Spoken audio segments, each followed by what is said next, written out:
सुनते रहिए बस। निरंतर नाम जब चलता रहे, नाम जब भी चलता रहे, कथा भी सुनते रहेंगे तो आगे बढ़ेंगे। और दूसरा क्वेश्चन है गुरुजी, मेरे घर वाले बोलते हैं कि जब भगवान की मर्जी से सब हो रहा है तो कथा सुनने से क्या मतलब, भक्ति करने से क्या मतलब, तीर्थ वृंदावन क्यों जाती हो बार बार, वहाँ क्या है?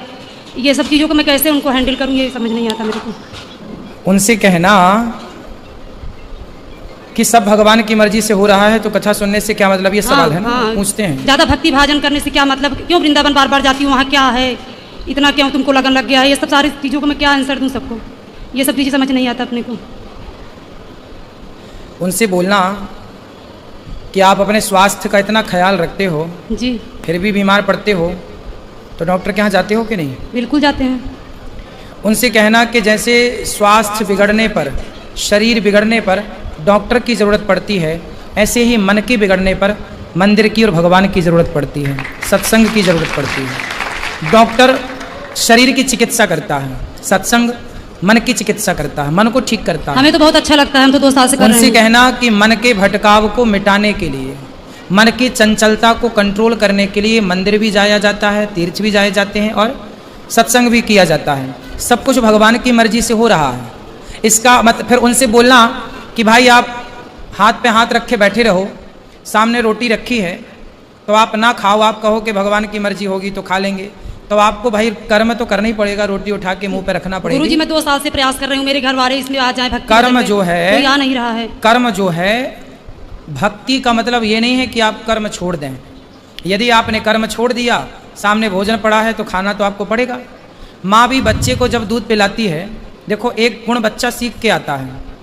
जब माँ अपना आंचल बच्चे के मुंह में देती है, नवजात बच्चे के, तो चूसना बच्चे को ही पड़ता है कि नहीं? यदि बच्चा चूसे ना तो माँ के आंचल से दूध कैसे निकलेगा और उसका पेट कैसे भरेगा?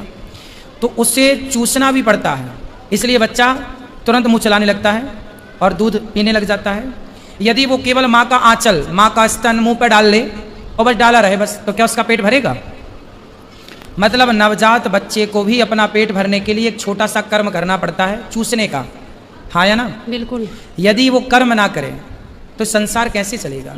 ये वो लोग हैं जो कर्म करना नहीं चाहते। गुरुजी मेरे घर वाले बिल्कुल भक्ति नहीं करना चाहते, मैं बहुत परेशान हूँ। लोगों को वो नहीं कर पाएंगे, उनके बस की नहीं। फिर उनका उद्धार कैसे होगा गुरुजी? नहीं होगा। मेरे पति भी नहीं सुनना चाहते हैं, मैं 2 साल से प्रयास नहीं होगा उनका उद्धार। अभी उनको करोड़ों बार आना है संसार में, चक्कर काटने हैं। लेकिन इससे तो मेरा हृदय जलता है ना। नहीं, आपका क्या है, आप तो अपना आई हो, भगवान का भजन करके मुक्त हो जाओगी। मैं अकेले आई हूँ गुरुजी, मेरे साथ कोई नहीं आया, लेकिन मैं खुद को रोक नहीं पाई तो मैं आ गई, क्योंकि वृंदावन संसार में आप आई हो, भक्ति से जुड़ गई हो तो आपका उद्धार हो जाएगा।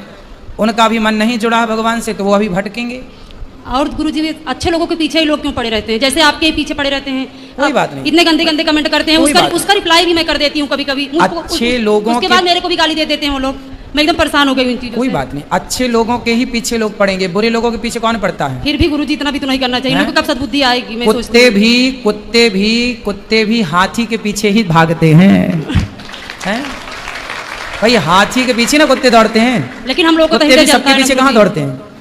गुस्सा तो हम लोगों को आता ही है ना। कोई मेरे गुरुजी को ऐसा बोलेगा तो गुस्सा तो आएगा। कोई बात नहीं, आपको गुस्से पे कंट्रोल करना है। नहीं हो इस टॉपिक पे तो नहीं होता है। गुस्से को कंट्रोल करना। कोई हमारा अपमान करे तो ठीक है, लेकिन आपको कोई कुछ कहता है तो अच्छा नहीं लगता। कहने दो, कोई दिक्कत नहीं बेटा, आप भगवान का चिंतन करिए।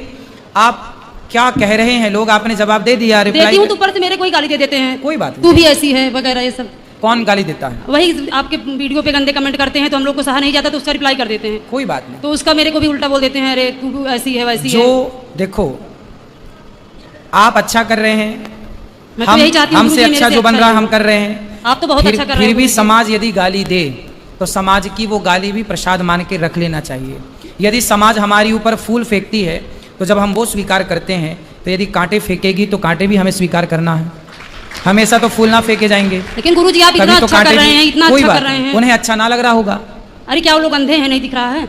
कोई बात नहीं, शायद उनकी वो आंखें अभी नहीं जागी जिन आंखों से सब चीजें देखी जाती हैं।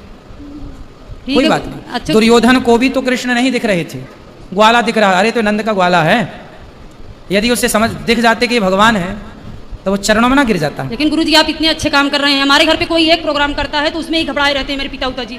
सब लोग बोलेंगे अरे पिताजी से बात मत करो, पिताजी बहुत परेशान है। लेकिन आपको देखती हूँ इतनी सारी रिस्पॉन्सिबिलिटी ले रहे हैं, फिर भी चेहरे पर एक मुस्कान है, स्माइल है, फिर भी इतना खुश रहते हैं। आप देखने में इतना अच्छा लगता है हम लोगों को। यही चीज़ें बहुत प्रेरणा देती है हम लोगों को। इसलिए हमारे होठों पर मुस्कान क्यों है जानते हैं? क्योंकि हम कमेंट बॉक्स नहीं देखते। लेकिन हम लोग तो पढ़ ही लेते हैं क्या कमेंट कर रहा है, हाथी चला बाजार और कुत्ते लगे। आप अच्छा काम करते रहिए। लोग बैठे हैं फुर्सत, लोग बैठे हैं, खुद तो कुछ करते नहीं कुछ हैं, नहीं करेंगे, बस फालतू और नहीं जो करेंगे। करेंगे उनको गालियां देंगे। क्यों? उनकी गलती नहीं है। फिर किसकी गलती है गुरुजी? गलती उनकी नहीं है, बेचारों के पास कोई काम नहीं है, तो कम से कम उन्हें लगता कुछ तो काम मिले, तो वो गालियां देने का काम कर रहे हैं। अच्छा है? लेकिन लोगों को कौन जवाब देगा गुरुजी? कोई जवाब नहीं देगा, भगवान दे देंगे जवाब। मैं तो चाहती हूँ जल्दी मिल जाए। कोई बात है, भगवान सबका भला करें, सबको सुखी रखें। हम सपने में भी किसी का बुरा ना सोचें। जो हमारे को गाली दें उनके लिए भी हम यही प्रार्थना करते हैं, प्रभु उनको सद्बुद्धि दो, लेकिन गुरुजी हम लोग समझते हैं ना, इतना लाइफ में बहुत डिप्रेशन था, बहुत टेंशन था। जिस टाइम आपका वीडियो फेसबुक पे वायरल होकर आया कि भगवान के सिवा अपना कोई नहीं है, बस यही बातें मेरे दिल को छू गई, तब से मैं लग गई आपसे जुड़ी, इतना अच्छा लगा। भगवान आपको सुखी रखे। और एक बात रुकिए ना गुरुजी, सबको मौका दो। एक बात गुरुजी, गुरुजी ये जो बच्चों से छोटी उम्र में गलतियां हो रही है, इसके जिम्मेदार कौन है? जो 14-14 साल 15-15 साल में अक्सर हम लोग न्यूज देखते रहते हैं, सुनते रहते हैं, तो इसमें माँ बाप की गलती है कि बच्चों की गलती है? मैं बस इतना जानना गलती चाहती हूँ। देखो ना, गलती माँ बाप की है ना गलती बच्चों की है, गलती आज के समय की है। आज जो बच्चे मूवियाँ देखते हैं, सीरियल देखते हैं, टीवी देखते हैं, आजकल मोबाइल पे हर चीज फिर माँ बाप देते क्यों उपलब्ध है है। गुरुजी मोबाइल, जब बच्चे इतना बिगड़ रहे हैं तो? मोबाइल पे जो आप देखेंगे, आजकल मूवियाँ बन रही हैं, अश्लील मूवियाँ बन रही हैं। जब अश्लील पिक्चर आपके बच्चे देखेंगे तो उसमें संस्कार तो आएगा नहीं, अश्लीलता का प्रभाव पड़ जाएगा और वो भी अश्लील काम करना चाहेंगे, क्योंकि जो देखते हैं। इससे तो बच्चे की लाइफ बर्बाद हो रही है ना गुरुजी। हाँ, तो इसकी जिम्मेदार मूवियाँ हैं, बेटियों का क्या मूवियों है? से बचाइए। इसके लिए माँ बाप बेटियों को जल्दी से जल्दी शादी कर देते हैं, लड़का भी नहीं देखते हैं, लड़का शराबी है, कैसा है कैसा नहीं, हाथ पकड़ा देंगे, जाओ झेलो अपना खुद का। फिर जाओगे पूछोगे तो बोलेंगे बेटा तुम्हारी यही किस्मत है, यही चीज़ें लड़कियां लव मैरिज करेंगी। तो आप भी, आपका भी मैंने सुना था, आप भी यही बोलते हो कि यही माँ बाप का दिल दुखा के गई है ना, इसलिए सुखी नहीं है। और वही चीज़ें अरेंज मैरिज करके लड़कियां इतना कष्ट उठा रही हैं, इतना चीज़ें दर्द सह रही हैं, उसके लिए आप क्या कहेंगे गुरुजी? मेरा लास्ट क्वेश्चन है, इस पर आप क्या कहेंगे? क्या कहें हम? यही चीज की उसका किस्मत है, ये लव मैरिज करेंगी दुख भोगेंगी, तो ये ले तू ऐसा की थी इसलिए भोग रही है। अरेंज मैरिज करेंगी करहीं सो तस फल चाखा, को ना काहू को सुख दुख कर दाता। कोई किसी को सुख दुख नहीं देता। भगवान ने हम सबको अक्ल दे रखी है, हमारे लिए क्या सही है, हमारे लिए क्या बुरा है, ये डिसीजन हमें ही लेना पड़ेगा, हमारे माँ बाप को नहीं। हमारे माँ बाप हमें समझा सकते हैं कि बेटा ये गलत है, ये सही है, और ना समझाएं तो समझाएं भी ना, कभी कभी हाँ, ना समझाएं तो माँ बाप की गलती है। माँ बाप की गलती है, फिर भी बच्चों पे थोप के शादी कर देंगे। समझाओ 2 बार 4 बार, नहीं माने तो और जाके बोलोगे तो बोलेंगे बेटी यही तुम्हारी किस्मत है, अब झेलो। ये सब क्या है गुरुजी? ऐसा नहीं करना चाहिए मेरे नजर में। आपकी माँ ने ऐसी कर दिया नहीं, जबरदस्ती? कोई मेरी फ्रेंड है, उसका प्रॉब्लम है, बहुत परेशान है वो, इसलिए मैंने, वो मेरे से बोली थी कि अपने गुरुजी के पास जाना तो ये पूछ लेना। इसलिए विचार करना चाहिए, माँ बाप को भी विचार करना चाहिए। बिना विचारे जो करें सो पाछे पछताएं, सब तो लिखा है। और ऐसे बेटे पैदा करके भी उम्मीद करते हैं मेरी बहू आके मेरे पैर दबाए, उनके बेटे का दारू भी सूंघे, गुटखा भी साफ करे और उनके माँ बाप के चरण भी दबाए। इतना हिम्मत किसमें है गुरुजी? बेटियां इतना क्यों सहें? मैं ये सोचती हूँ। और माँ बाप उम्मीद करके बैठे रहे मेरी बेटी मेरा पाँव दबाए, मेरी सेवा करे, तो वो लड़की इतना फूल जैसे पल के आई है, इतना सब कुछ सूंघ रही है, बर्दाश्त कर रही है कमरे में, उसके बाद भी माँ बाप को कैसे उम्मीद करे कि हाँ वो लड़की इतना सब सहे भी और मेरा सेवा भी करे? ये सब तो क्या है गुरुजी? ये तो मैं भी नहीं जानता क्या है। क्यों नहीं है? आपके पास तो सारे क्वेश्चन के आंसर होते हैं। उनको 2 बात कराएं। ये तो घर घर की समस्याएं हैं, इसमें क्या बात करें बेटा? ये तो समझदारी का विषय है, ये अपना अपना डिसीजन है। सेल्फ डिपेंड बनो। माँ बाप का धर्म है कि वो बच्चों को पढ़ाएं लिखाएं, लेकिन विवाह इत्यादि में बहुत विचार करना। सब तो है, देखो सिद्धांत बने हैं कि आपको इस राह पर चलना, आप जो मनमाना चलो उसके लिए क्या उत्तर दें? और उसके लिए कोई उत्तर नहीं है। जय श्रीमन नारायण गुरुदेव जी, आपके चरणों में कोटि कोटि प्रणाम। जी जी गुरुदेव, मेरे 3 क्वेश्चन हैं। मैं ये पूछना चाहती हूँ, अगर कोई लड़की अपने आप से अपना चरित्र खराब करे तो उसको पाप तो वो लगेगा, अगर माता पिता ही उसका चरित्र खराब कर दे तो? माँ बाप अपनी बेटी का चरित्र खराब करें जी, तो माँ बाप कैसे खराब कर सकते हैं? हमारे साथ में ऐसा हुआ गुरुदेव। कैसे? क्योंकि पहले जब हमारा विवाह हुआ तो उस समय मैं 10-11 साल की थी। जब आपका ब्याह हुआ? हाँ, तो पर वो विवाह नहीं था, हमें बेचा गया था। आपको किसने बेचा? माता ने हमारी। आपकी माँ ने बेच दिया? किसको बेचा? जिनके साथ में विवाह किया उनसे पैसे लिए गए थे। तो वो कितनी उम्र का था? वो हमसे ज्यादा उम्र के थे। कितने? ऐसे ही लगभग 19-20। वो 19 साल का था जी। और आप उस समय कितने साल की थी? ऐसे ही 10-11 साल की जो पहला पीरियड होता है वो मेरी शादी के बाद ही आई। अच्छा, तो उस 20 साल के लड़के के साथ आपको बेच दिया? जी। फिर क्या हुआ? फिर क्या, फिर उस समय मुझे इतना ज्ञान नहीं था कि परिवार कैसे चलाए जाते हैं, घर गृहस्थी कैसे चलाई जाती है। ठीक है। फिर भी जैसे तैसे भी वो शराबी था, हर रोज मारता था, कूटता था। इतना भी है कि जहाँ तक कि आदमियों को भी घर पे लेके आता था, शराब पिलाता था, मीट बनाता था, मच्छी बनाता था, उन्हें खिलाता था। रात के 11 बजे 12 बजे यहाँ से जाना, और पूरा गाँव एक गंगवार का और एक सरदार पूरी रात घर पे रहेगा तो हर कोई उंगली तो मुझ पे ही उठाएगी ना। फिर कितने साल चला ये सब कुछ? 9 साल। फिर वहाँ पे एक बेटा हुआ, एक बेटी भी हुई। आपकी बेटी उस समय हाँ। जब बेटा हुआ तब आपकी उम्र क्या थी? ऐसे लगभग 16 जने 17 साल की थी। आप 16 साल की थी तब आपको बेटा हो गया? जी। ठीक है, फिर उसके बाद में वो मारने लगा, काटने लगा, शराब पी के कभी नाली में पड़ा रहता था, कभी गड्ढों में पड़ा रहता था, वहाँ से उठा उठा के लेके आओ। फिर जब वो ज़्यादा ही परेशान करने लगा तो मम्मी पापा ने वहाँ से घर ले आए। फिर मैंने उनसे ये कहा कि मम्मी ऐसा करो कि अभी मेरी दूसरी शादी मत करवाओ, हो सके वो आ जाए मुझे दोबारा लेने, या फिर मैं कहीं काम करके खा लूँगी। तो बोला नहीं, तेरे साथ में बच्चा है, अगर बच्चा नहीं है, तेरे साथ में बच्चा नहीं होती तो कोई बात नहीं है, दुनिया तुझ पर ये कहेगी, अच्छी भी रहेगी तब भी दुनिया तुझ पर उंगली उठाएगी।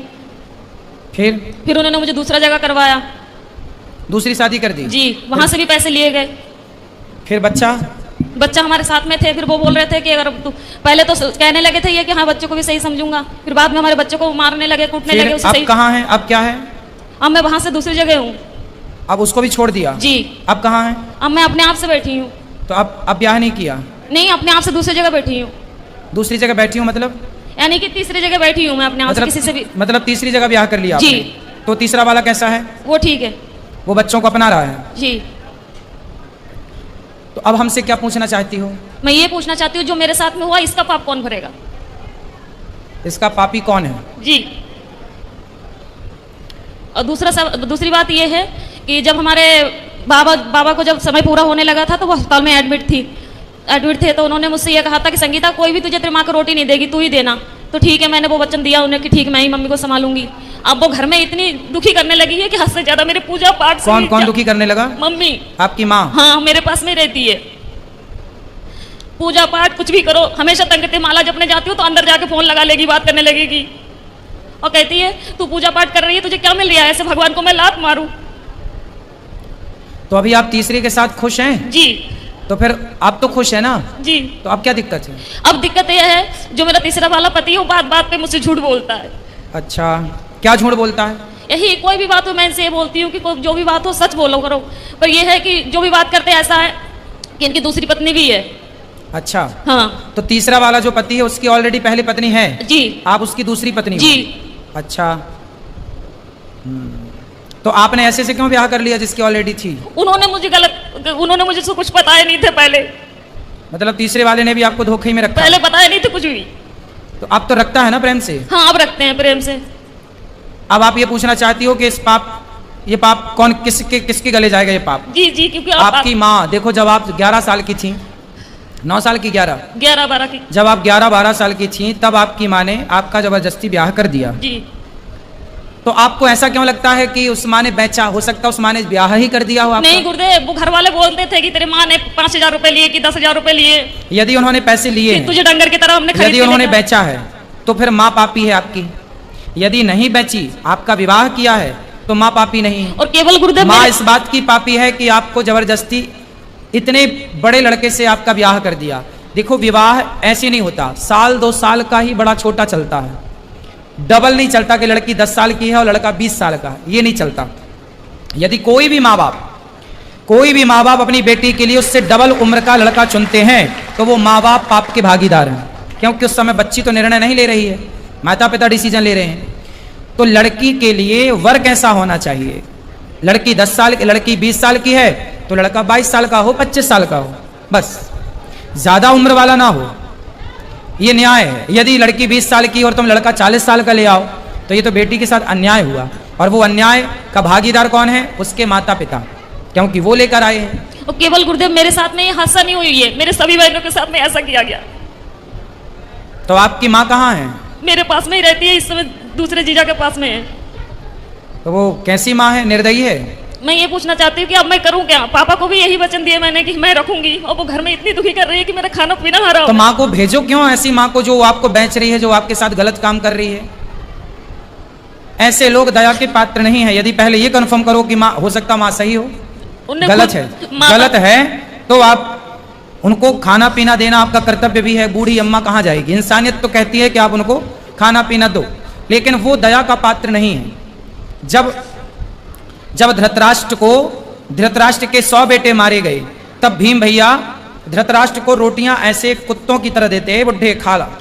तो लोग कहते हैं अरे भीम, वो तेरा बाप है, बड़े पिता है ना धृतराष्ट्र, भीम के तेरा बड़ा पिता है, तो कैसे कुत्तों की तरह परोसता है? तो भीम भैया बोले कि मैं ही क्या पुत्र धर्म निभाऊं? ये वही बाप है जिसने भरी सभा में द्रौपदी लुट रही थी और ये चुपचाप तमाशा देख रहा था। क्या मैं ही धर्म का पालन करूं? इसका कोई धर्म नहीं है। ये वही धृतराष्ट्र है जो भीम को गले लगाने के बहाने दबाकर मारना चाहा, वो तो भगवान ने दूसरा पुतला दे दिया भीम का। कुल मिलाकर के ये धृतराष्ट्र इस दया का योग्य नहीं है, दया का पात्र नहीं है। कुछ लोग दया के पात्र होते हैं, कुछ लोग दया के योग्य भी नहीं होते। फिर भी आप दया करके रोटी तो दो, सेवा तो कर लो। अब जो किया उसने वो पाप भोगेगी।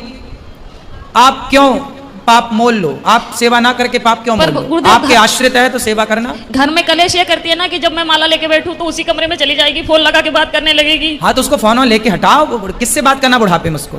बहनों से कुछ नहीं तो हर तो मोबाइल लेके रख लो। बोले मोबाइल नहीं मिलेगा, फिर लड़ाई हो जाती है, घर में कलेश करने लगती है वो। तो फिर आप जानो और आपकी माँ जाने, मैं क्या करूं बताओ? क्या करूं मैं बताओ? आप मुझे कुछ बताइए ना कि मैं क्या मैं तो करूं बता रहा हूं, इस मोबाइल लेके बंद कर दो, रख दो। और क्या कर सकती हो? घर में कलेश होते हैं, पूरे मोहल्ले वाले तमाशा देखते हैं। तो फिर क्या करें? हम बताओ, हमें बताओ, हम क्या करें? क्या उत्तर दें आपके प्रश्न का? हम बताओ क्या करें? हम ये तो नहीं कह सकते कि आप निकाल बाहर करो। मेरा इच्छा तो यही है गुरुदेव, जब भले ही आप हमें गलत समझे। हाँ तो ठीक है, आपका मन है तो आप देख लो, जो आपका मन है वो करो, जो आपका मन है वो आप कर सकते हैं, स्वतंत्र हैं आप। यदि वो अपराधी हैं तो बिल्कुल आपको साथ में नहीं रखना चाहिए। और दूसरी क्वेश्चन ये है गुरुदेव, अगर किसी जगह में मेरी इज्जत नहीं होती हो, कोई इंसान मैं वहां पे जा रही, मुझे पानी को नहीं पूछता हो, क्या मुझे वहां पे जाना चाहिए? ना, वहां कदापि नहीं जाना चाहिए। आवत ही हर्षे नहीं नैनन नहीं स्नेह, तुलसी तहां न जाइए कंचन बरसे मेघ। वहां कभी नहीं जाना चाहिए जहां आपके जाने से सामने वाले को प्रसन्नता ना हो। हाँ तो वो जैसे मेरी सौतन है, जो हमारी सौतन है वो मेरे पास में आती है, हम बाहर रहते हैं यानी कि कमरे किराए पे लेके, तो वो जब आती है तो हम उसे चाय से लेके नाश्ता से लेके ऐसी कोई कमी नहीं छोड़ती हूँ कि उसे बुरा लगे। मम्मी सास हुए चाहे बच्चे हुए चाहे कोई भी हुए, पर वो लोग नहीं चाहते कि मैं उस घर में जाऊं। और हमारे पति यही चाहते हैं कि मेरे साथ में तू चल, मैं क्या करूं, दुविधा में बसी हुई हूँ। पति हमारे यही चाहते हैं कि तुम जाया करो हमारे साथ। भाई जो आपकी सौतन है, पहले तो उसका ही अधिकार है ना आपके पति में। जी जी। आप तो बाद में आई हो जी। वो आपको क्यों स्वीकार करेगी? नहीं, उसने करवाई थी ये शादी। अच्छा, उसी ने करवाई थी? जी, उसकी मर्जी से हुई थी। क्यों करवाई उसने? अब ये तो मुझे नहीं पता, ये राज तो इन्हीं को पता होगा। तो वो आई आपकी सौतन? नहीं, वो नहीं आई है। कौन आया है? पति आए हैं। अच्छा, बात कराओ पति से। राधे राधे गुरु जी। जी, आप ही हो पति परमेश्वर, दो पत्नियों के। तो बताओ, आपने दूसरा ब्याह क्यों कर लिया? जी, माइक पास में लो। हेलो बेटा, काम पे ध्यान दो, माइक पास में लो उनके। बताओ, दूसरा विवाह क्यों किया आपने? सर जी, वो तो गुरु जी मजे मजे में कर लिया ऐसी। हैं, मजे मजे में? तो आपकी पत्नी ने आपको बोला था, पहली पत्नी ने, जी, कि ब्याह कर लो? बोला नहीं था, लेकिन हम एक दूसरे से प्यार करते थे, प्यार में हो गया सब। आप किससे प्यार करते? इनसे? जी। तो जब आपकी पत्नी थी तो ऑलरेडी आपको अपनी पत्नी से प्यार नहीं हुआ? पत्नी से भी प्यार था, लेकिन इनसे प्यार हो गया तो फिर। तो पत्नी से प्यार था, पर प्यार आपकी ज्यादा उमड़ रहा था, तो फिर और किसी से भी प्यार हो गया। कितनी उम्र, मतलब कितने साल पहले शादी की थी इनसे आपने? लगभग 10 साल पहले। 10 साल पहले। कितने बच्चे हैं आपके? मेरे 6 बच्चे हैं। 6 बच्चे हैं। तो अभी भी कुछ और प्यार व्यार करने का मूड है? नहीं जी, अब तीसरा, चौथा, पांचवा? नहीं गुरु जी, अब कुछ नहीं हैं? अब कुछ नहीं, बस। तो हो गया सब खाली प्यार, या अभी और हिचकोले मार रहा है? नहीं जी, अब कुछ नहीं। तो अब बताओ, इनकी जिंदगी बर्बाद ना करो, इनका ध्यान रखो अब। नहीं गुरु जी, इनका तो बराबर ध्यान रख रहे हैं हम। और आपकी पहली पत्नी ये तो कह रही है कि आपकी पहली पत्नी ने करवाई है आपकी इनसे शादी? हाँ जी, वो उस टाइम ऐसा कुछ, मतलब दौर ही ऐसा हो गया था कि उनको बोलना पड़ा कि हाँ। तो आपकी पत्नी खुश है इनके शादी होने से, आपसे इनकी शादी होने से आपकी पहली पत्नी खुश है? उस टाइम खुश थी, लेकिन अब कुछ नहीं है। अब बेचारी महिला करे क्या, तो उससे भी तो जिंदगी गुजारनी है, तो ना खुश तो भी खुश रहना पड़ेगा। चलो बेटा, पर ये सही है जो आपने किया? जी सही तो नहीं है, लेकिन उस टाइम तो अंजाम मतलब इतना वो नहीं था, लेकिन अब जाके पता चलता है कि हाँ सही नहीं है, लेकिन फिर भी हम निभाएंगे जहाँ जब तक जीवन है। अब निभाओ अच्छे से। लेकिन आपने भी बेटा गलत किया, किसी की बसी बसाई गृहस्थी में आपने एंट्री मारी। माइक दो इनको, पत्नी को माइक दो। मुझे इन्होंने पहले बताया नहीं थे कि मेरा विवाह हो चुका है। क्यों? एक बार फिर बात कर लो। क्यों आपने इनको क्यों नहीं बताया था कि आपका विवाह हो चुका है? गुरुजी ऐसा है, हमारे घर के पास ही में था इनका घर, तो इनको तो खूब पता है कि मेरा विवाह हो चुका है। ये आपके पड़ोस में रहती हैं? पहले पड़ोस में ही रहती थी, लेकिन हम फिलहाल गांव में से बाहर रहते हैं हम। आप गांव के बाहर रहते हैं? जी। तो इन्हें कैसे पता चलेगा कि आपका ब्याह हो गया? हाँ जी। भाई आप तो बाहर चले गए ना कमाने। पहले एक ही गांव में रहते थे, तब आपका ब्याह हो चुका था? हाँ जी। तो क्यों, आपको तो पता था? इनसे बात कराओ। ऐसा हुआ गुरुदेव, जब शुरू में इन्होंने वार्तालाप की, ऐसा हुआ था कि मैं अपने बहन के घर से घर जा रही थी। हाँ। तो जिस गांव में मेरी शादी हुई थी, मम्मी ने करवाई थी दोबारा, उसी गांव के ये थे। तो बस पे जा रही थी, तो ऐसा तो जब धक्का मुक्की होते तो ये तो पता ही लग जाता है कि स्त्री को इसने किस तरीके से छुआ हमें।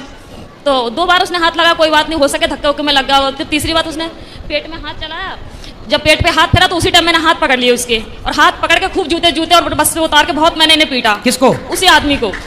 वो कौन था? वो बस का कंडक्टर था।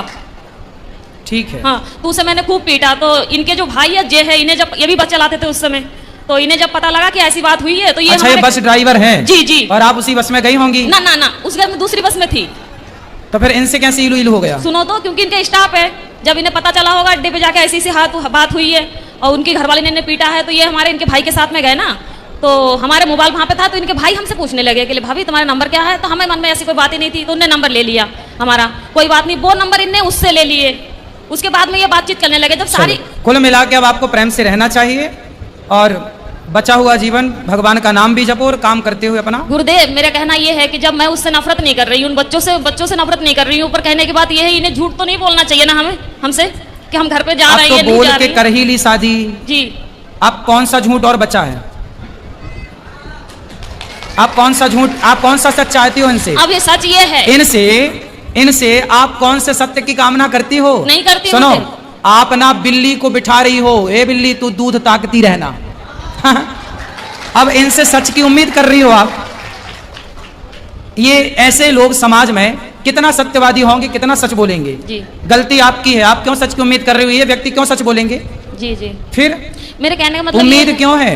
मेरे कहने का मतलब ये है कि जब इनके मन में, इनने ये 2-3 बार कह चुके हैं कि मेरे तो पहले गलती हो गई, उस गलती को सुधारूंगा नहीं, गलती हो गई, वो तो कहते हैं उसमें चाव में कर लिया इनने, ठीक है। तो मेरे कहने का मतलब ये है, जब ये अब अपने पत्नी को, पहले अपने पत्नी को अपने दिल से निकाल दिया, फिर मुझे बिठाला, अब मुझे अपने दिल से निकाल के अपनी पत्नी के पास में जाना चाहिए। मैं कहाँ जाऊँ, मैं क्या करूँ?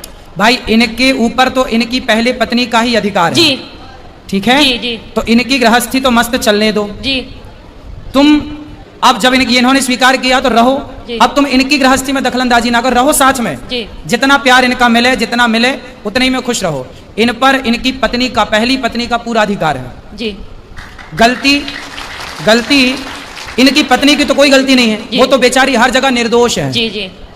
उसकी तो उसने कोई अपराध नहीं किया जी। अपराध आपने किया है और इन व्यक्ति ने किया है जी। जो अपनी पत्नी के होते हुए किसी और स्त्री से मन लगाया जी। और आपको भी जब 2 जगह ठोकर लग चुकी थी तो तीसरी जगह क्यों किसी पुरुष के पास ही गई? भगवान के पास ना जाती कि मेरे तो गिरधर गोपाल, क्यों ना बन गई मीरा तुम भगवान की? उस समय कभी ये चीजें सुनी नहीं थी, कभी माता पिता ने बतलाए नहीं थे, ये चीजें कभी जानती नहीं थी मैं। अब इसलिए तो कहते हैं सत्संग करो। जब 2 से तुम्हें सुख नहीं मिला तो तीसरा कौन सा सुख दे देगा और चौथा कौन सा देगा? तो आप मुझे ये बताइए, अब मैं किससे उम्मीद लगाऊं? अब तो इसी के साथ रहो। रहती तो हूँ, रहूंगी भी, पर मैं कह रही मैं किससे उम्मीद लगाऊं? भगवान से और इस आदमी से। खड़े तुम आपके बगल में, अब ये लाके देंगे सब। आपको क्या चाहिए बताओ, क्या कामना है आपकी बताओ? रोटी कपड़ा देते हैं ये आदमी की नहीं जी। रहने को छाया देते हैं घर जी। तो फिर अब क्या चाहिए बताओ? मैं खाली ये चाहती हूँ कि जैसे मैं इनसे कोई भी बात छुपाती नहीं हूँ, झूठ नहीं बोलती हूँ, तो ये बात पे मुझसे झूठ बोलती है, इसीलिए दिल क्या झूठ बोला ये बताओ? जैसे कोई बात हुई, हम इनसे ये कहते हैं बच्चों से बात होती है, बच्चों से बात करो, दीदी से बात होती है, इनकी घरवाली से दीदी से बात होती है, इंसान बोल तो सकते हैं कि संगीता आज घर पे बात हुई थी कि मम्मी। हाँ तो भाई सुनो, वो अपनी पत्नी से बात करेंगे तो आपको आपत्ति नहीं होनी चाहिए ना? नहीं होती है मुझे। वो अपने बच्चों से बात करें, वो अपनी पत्नी से बात करें, पहली पत्नी से, आपको क्या ऐतराज होना चाहिए? तो अगर पति कोई विपदा में हो तो जैसे ऐसा है कि इनके साथ में हादसा हुआ था, ये बिस्तर में पड़ गए थे 2.5-3 महीने के लिए, बिल्कुल लैट्रिन पेशाब सब घर पे ही करवाती थी गोदी पकड़ के। तो तब इनकी घरवाली आई तो आके जब देख के चली गई, उसके बाद में दोबारा फोन नहीं किया कि कैसे है कैसे नहीं है, ना दुख में साथ दिया। बेटा इन बातों में कोई सार नहीं है, जीवन में 2 रोटी मिल जाए, खा पी के भगवान का चिंतन करो। ये शरीर की इच्छाएं अब खत्म क्यों नहीं करती हो? इच्छा शरीर की नहीं, मेरे कहने का मतलब ये है कि मैं इनसे मन हटा सकती हूँ अब बस। अब देखो, अब जितना लगाई हो अब निभा लो। जब तीसरे से लगाई हो, नहीं हो पा हटा रहा। नहीं था तो लगाई काहे हो? नहीं हो पा रहा गुरुदेव, क्यों नहीं हो पा रहा। क्यों नहीं हो पा क्योंकि रहा? जो ठोकर मैंने पहले खाई उससे कई गुना ज्यादा ठोकर खाती हूँ। अभी तो फर्स्ट में आप बोली थी, तीसरा वाला सही है। वो सब कुछ ठीक है, पर ये बात पे ऐसे जो बातें बोल जाते हैं। अरे बात का क्या है, कसमें वादे प्यार वफा सब बातें हैं, बातों का क्या क्या बोल जाते हैं, क्यों ध्यान रखती हो? अब तो भगवान का चिंतन करो और जैसा है अब रहो। मेरा पति मेरा देवता है, अंधा लंगड़ा बहरा खाना खोरा कैसा। तो अगर ये खुद ही कहे लड़ाई में बात की चली जा, जहाँ जाने हो फिर तो काहे लड़ाई करती हो?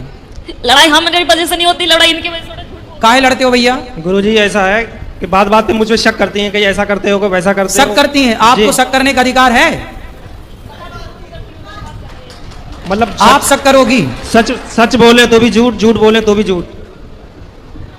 अब देखो, आप ये उंगली उठाओ एक और यहां रखो।